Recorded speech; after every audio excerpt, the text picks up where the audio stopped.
Assalamualaikum warahmatullahi wabarakatuh. Selamat pagi. Salam sejahtera buat kita semua. Hari ini tanggal berapa nih? Hari Imlek bagi yang merayakannya. Hari libur. Ketemu lagi dengan admin Ikanpedia yang sudah berbulan-bulan tidak update buat video karena ya adminnya ada kesibukan bekerja yang harus dijalani setiap hari. Mohon maaf, jadi sudah sekitar 6 bulan tidak membuat video, baik itu tentang ikan dan udang faname air tawar. Karena perlu diketahui, admin juga punya pekerjaan lain, yakni di bidang yang berbau-bau kimia. Ini mumpung 3 hari libur, besok sudah bekerja lagi. Jadi request dari ada beberapa kawan, yakni cara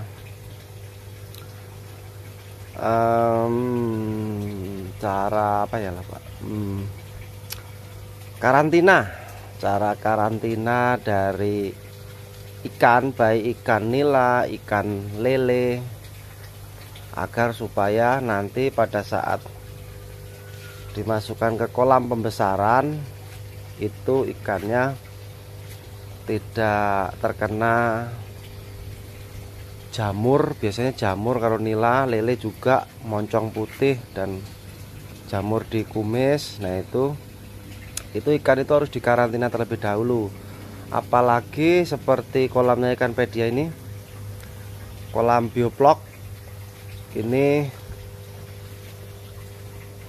sangat bahaya sekali bagi ikan yang dari bibitnya, dari pembelinya, dari penjualnya itu ada jamurnya. Satu ikan saja terkena jamur itu akan cepat sekali menyebar ke ikan lainnya, dan proses jamurnya untuk memakan tubuh ikan itu akan cepat sekali. Karena di kolam bioflok ini itu ada kandungan gulanya yang untuk makan bakteri. Di awal itu ada kandungan C-nya. Makanya kalau ikan itu terkena jamur itu akan sangat cepat penyebarannya, bahkan terjadi kematiannya itu sangat cepat.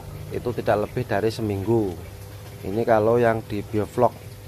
Kalau kolam biasa pun sama, makanya ikan sebelum dimasukkan ke kolam pembesaran itu wajib dikarantina minimal 7 hari. Jadi kalau kawan-kawan punya beli bibit ikan dari penjual, baik ikan nila, ikan lele, dan ikan lainnya, itu wajib punya kolam karantina, kolam tersendiri, ataupun kolam pembesarannya juga nggak apa-apa, dengan catatan nanti setelah 7 hari minimal, kira-kira ikan sehat itu airnya, air kolam karantinanya itu dibuang habis, terus diisi dengan yang baru. Bagi yang mau sistem bioflok punya kolam cuma 1. Kalau sistem biasa nggak masalah, yang penting debit airnya itu paling tidak 1/4-nya dari ketinggian kolam. Misalkan tinggi kolam 1 meter, untuk dikarantina itu cukup tingginya 1/4-nya saja. Habis itu nanti tidak diganti tapi ditambah. Nah seperti itu. Nah baik, kan tak jelaskan apa saja yang dibutuhkan untuk mengkarantina ikan sebelum masuk kolam pembesaran atau sebelum dibesarkan agar terhindar dari penyakit jamur, penyakit bakteri atau yang lainnya. Itu ada beberapa langkah. Alhamdulillah sehat-sehat ini di kolam biobloknya. Ini ukuran 3x2. Coba kita kasih makan. Nah, tuh ikannya.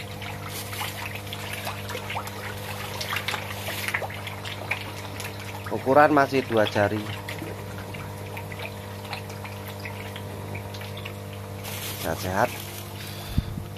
Oke, langsung saja untuk update lagi udang faname, lagi persiapan untuk pembelian bibitnya. Ini yang di diameter 1.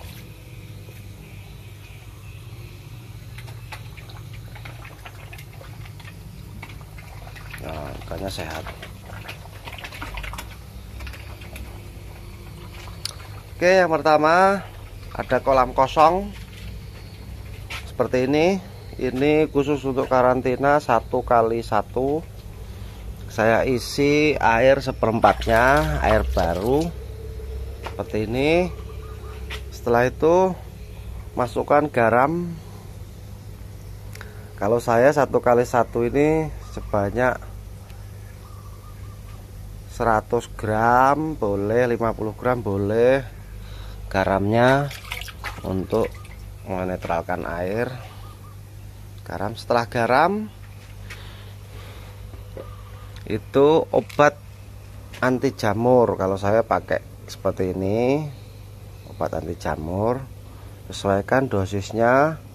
Itu untuk pencegahan itu 1 ppm atau 1 mili per meter kubik. Ini 1x1 tinggi 1/4-nya itu enggak sampai 1 meter kubik. Nah, ini wajib bagi pembudidaya di awal atau nanti untuk pencegahan.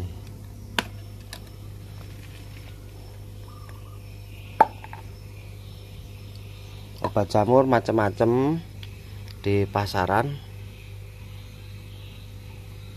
Nah, cukup 1 mili saja.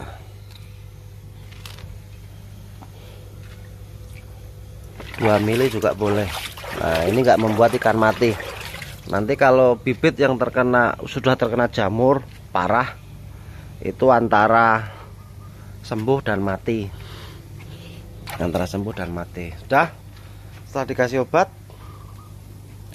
langsung aja masukkan bibit. Nah, ini bibitnya. Ini bibit ikannya. Ini ikannya nggak sama besarnya.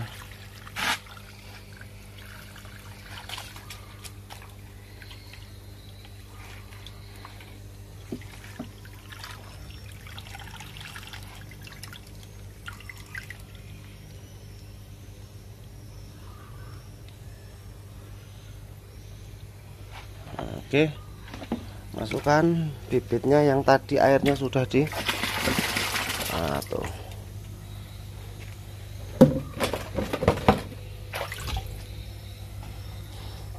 Nah, setelah ini tunggu saja minimal 7 hari. Sebenarnya kalau kita beli bibit ikan itu sudah kelihatan dari, biasanya kalau ikan nila itu jamurnya terletak pertama itu di ujung ekor. Kalau ekornya seperti apa namanya ya, seperti ada busanya dan ekornya sudah tidak utuh lagi. Nah, itu ciri-ciri jamur sudah terkena pada ikan. Kalau di lele itu biasanya di moncongnya atau di kumisnya. Kalau sudah moncongnya kena jamur,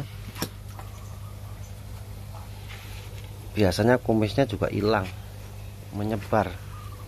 Nah, setelah 7 hari baru ikan diambil masukkan ke kolam pembesaran. Kalau sistem bioplok atau punya kolam yang double. Kalau sistem biasa punya kolam cuman satu, itu debit airnya tinggal ditambahkan sesuai dengan kapasitas kolam. Tuh. Kalau tidak dikarantina di sistem bioplok itu akan sangat susah, karena di bioplok ini itu sistem bioplok itu kan menggunakan bakteri aerob. Kalau kita di kolam bioplok ini ya, ikannya kena jamur, terus kita kasih obat jamur, itu bakteri baiknya yang ada di bioplok, bakteri bacillus itu akan ikut mati, karena obat jamur kan obat antibakteri, sehingganya bakterinya akan mati, bioploknya akan gagal. Makanya untuk mengantisipasi ikan berjamur pada sistem bioplok itu sebelumnya wajib di karantina. Seperti itu, harus karantina dulu sampai sehat, oke, baru masukkan ke kolam bioplok. Jangan sampai nanti baru beli, kolam bioploknya sudah persiapan, sudah jadi, ikan langsung dimasukkan.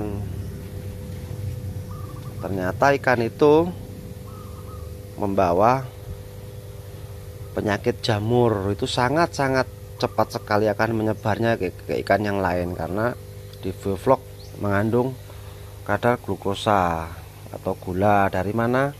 Dari molase. Nah, ini kolam yang masih berumur 2 hari dari aplikasi. Ini 2 hari, ini sudah jadi. Itu umur 5 hari ya, masih kosong. Ini kosong. Ini yang sudah jadi, ikannya sehat-sehat.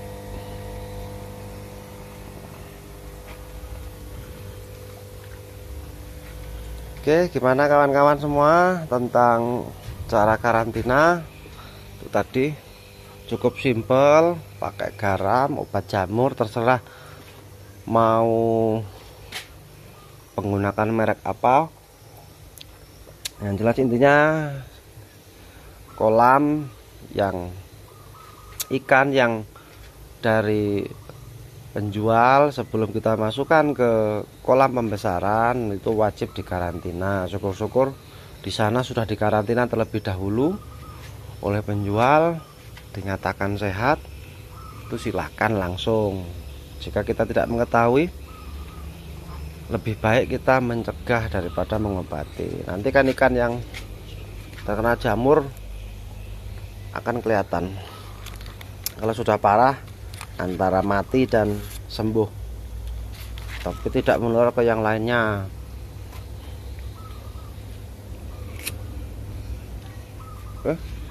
Ini kolam diameter 5-nya, sementara saya isi nila. Nah, ini nilainya udah siap panen. Ini sebenarnya nah, gede-gede nanti untuk udang faname. Kolam kotak saya tuh jebol karena nggak ada yang ngurusin selama 6 bulan. Nanti mau saya belikan kolam bundar lagi untuk pembesaran udang faname air tawar. Ini jebol berapa bulan yang lalu, belum keurus. Gitu aja kawan-kawan semua. Salam sukses buat kita semua. Assalamualaikum warahmatullahi wabarakatuh.